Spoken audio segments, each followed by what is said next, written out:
Students, हम बात करेंगे प्रॉब्लम के ऊपर जो कि इंट्रोडक्शन टू ग्रुप्स के ऊपर मैंने बनाया। मतलब इसके कंसेप्ट लेक्चर में तो आपको मैंने ऑलरेडी बता चुका हूँ कि ग्रुप्स मतलब कि सेट को अगर हमने ग्रुप कहना है तो उसके लिए वो जो चार कंडीशंस होना लाजमी होती हैं वो मैंने बताई हुई। अब हमने इस क्वेश्चन को सॉल्व करना है जी इस तरह से है कि शो डैट ए सेट है हमारे पास जिसमें वन ओमेगा और ओमेगा स्क्वायर आ रहे हैं, ठीक है। जहां जबकि वेन मतलब ये बात जानते हैं ओमेगा क्यूब जो होता है वन के इक्वल होता है, मतलब क्यूब रूट ऑफ यूनिटी है ये, ठीक है। बात आप जानते हैं। Is a group under multiplication, ठीक है। ये डॉट का मतलब साइन मल्टीप्लीकेशन का साइन है। तो अब हम जो हमारे पास ग्रुप की चार कंडीशंस है उनको वन बाय वन यहाँ पर अप्लाई करते हैं। देखें, पहली कंडीशन में आपसे शेयर कर देता हूँ कि जो जिस सेट ए को मैं अगर ग्रुप कहना चाह रहा हूँ, ठीक है, तो ये जो है ये अंडर एडिशन जो है क्या होना चाहिए, ये ग्रुप वाइड होना चाहिए, ठीक है। इन बातों को पहले मैं आपसे शेयर करूंगा और फिर जो है हम इसे प्रूव भी करेंगे, ठीक है। सेकंड जो कंडीशन होती है वो क्या होती है जी कि ये सेमी ग्रुप होना चाहिए under multiplication is a semi semi group.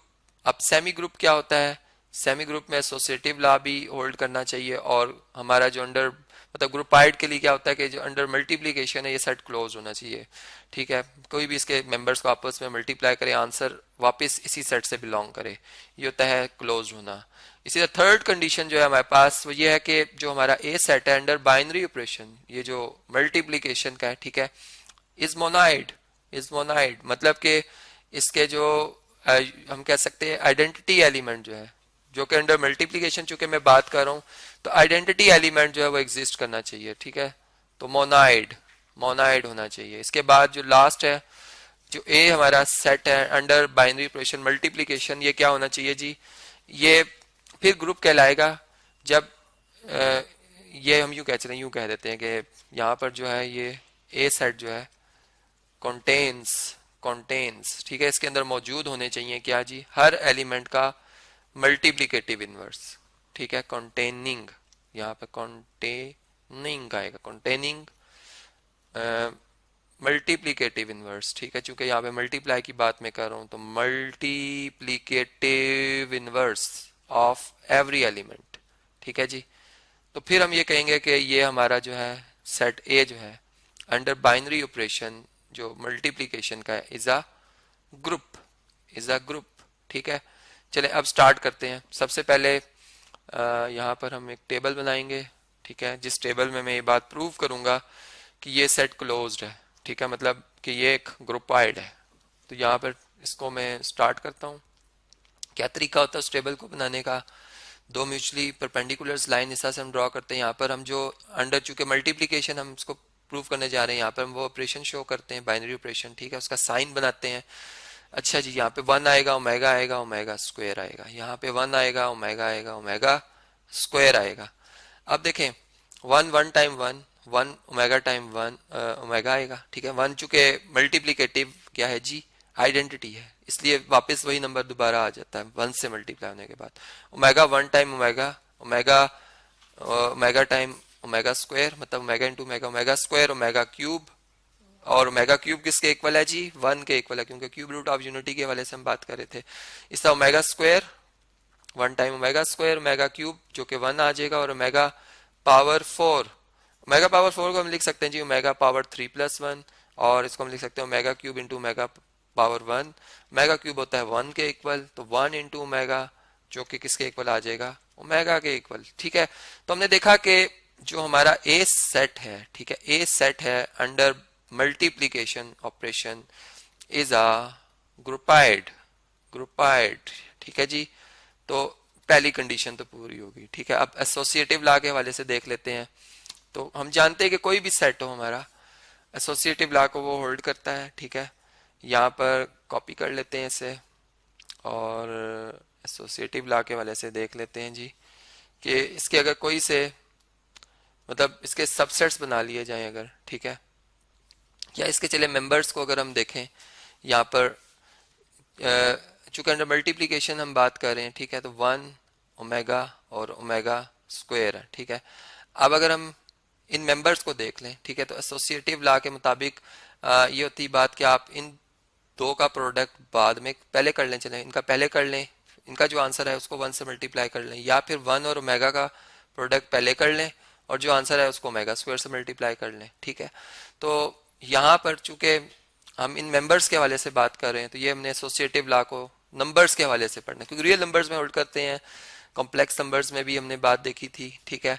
तो ये अब ओमेगा जो है हमारे पास, ठीक है, इसमें इसके हवाले से अगर हम देखें तो ये क्या बनेगा, ओमेगा पावर 3, ओमेगा पावर 3, यहाँ पे क्या आएगा 1 मल्टीप्लाई बाय ओमेगा ओमेगा और omega square, omega cube 1 time omega cube, ठीक है। और यहाँ पे भी ओमेगा क्यूब, यहाँ से भी इक्वल शो हो रहे हैं और वैसे भी ये 1 इक्वल टू 1 आ गया।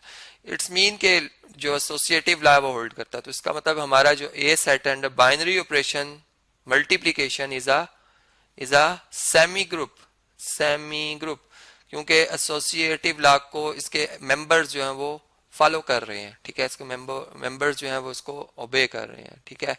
अब क्या करना चाहिए हमने, अब इससे नेक्स्ट हम इसी सेट को देखेंगे कि क्या इसमें मल्टीप्लिकेटिव आइडेंटिटी एग्जिस्ट करती है, ठीक है, जो कि 1 है, 1 ही होती है मल्टीप्लिकेटिव आइडेंटिटी। और हमने इसकी यूनिकनेस को ऑलरेडी प्रूव किया हुआ है कि किसी सेट में भी 1 के अलावा कोई और दूसरा नंबर ऐसा नहीं है, ना हो सकता है कि जिसमें ये सलाहियत हो कि वो किसी भी नंबर से मल्टीप्लाई हो या वो नंबर 1 से मल्टीप्लाई हो और आंसर वही नंबर दोबारा आ जाए। तो 1 ऐसा नंबर है, 1 टाइम, हम किसी नंबर को भी 1 टाइम जब लिखते हैं तो वो वही नंबर होता है, ठीक है।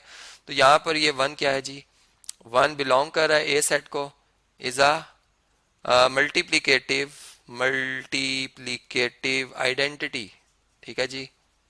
तो इसका मतलब कि ये क्या है जी, आइडेंटिटी, स्पेलिंग को चेक कर लेते हैं, आइडेंटिटी। तो ये हमारे पास है जी मोनाइड, ठीक है। तो हम कह सकते हैं ए सेट अंडर मल्टीप्लिकेशन, ये मल्टीप्लिकेशन का साइन है, इज अ मोनाइड। अब इसके बाद जो है इससे नेक्स्ट हम देख लेते हैं थर्ड जो कंडीशन आती है इसी सेट के वाले से, कि क्या हर नंबर का मल्टीप्लिकेटिव इनवर्स एग्जिस्ट करता है, इस सेट से बिलोंग कर रहा है या नहीं कर रहा, ठीक है। अब ये क्वेश्चन है, तो हम कहेंगे कि ग्रुप है अगर एग्जिस्ट कर रहा है। तो यहाँ पे देखें अगर आप, तो अब देखें 1 को अगर हम 1 से मल्टीप्लाई करें तो 1 आंसर आता है, ठीक है, मतलब मल्टीप्लिकेटिव आइडेंटिटी जवाब आता है, ठीक है। इसका मतलब कि 1 का मल्टीप्लिकेटिव इनवर्स 1 ही होता है जो कि सेट में बिलोंग कर रहा है, तो 1 बिलोंग कर रहा है इस सेट से, ठीक है। इसी तरह अगर मैं ओमेगा की बात करता हूं तो क्या ओमेगा को किस नंबर से मल्टीप्लाई करें कि आंसर 1 आए, ठीक है। तो सारी बात ओमेगा स्क्वायर से, क्योंकि ओमेगा क्यूब आएगा फिर, और ओमेगा क्यूब 1 के इक्वल होता है। इट्स मीन के ओमेगा का मल्टीप्लिकेटिव इनवर्स ओमेगा स्क्वायर और ओमेगा स्क्वायर का मल्टीप्लिकेटिव इनवर्स ओमेगा है।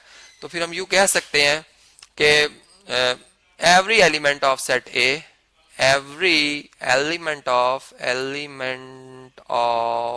set A contains, बल्कि यहाँ पे कहेंगे every element of set A has multiplicative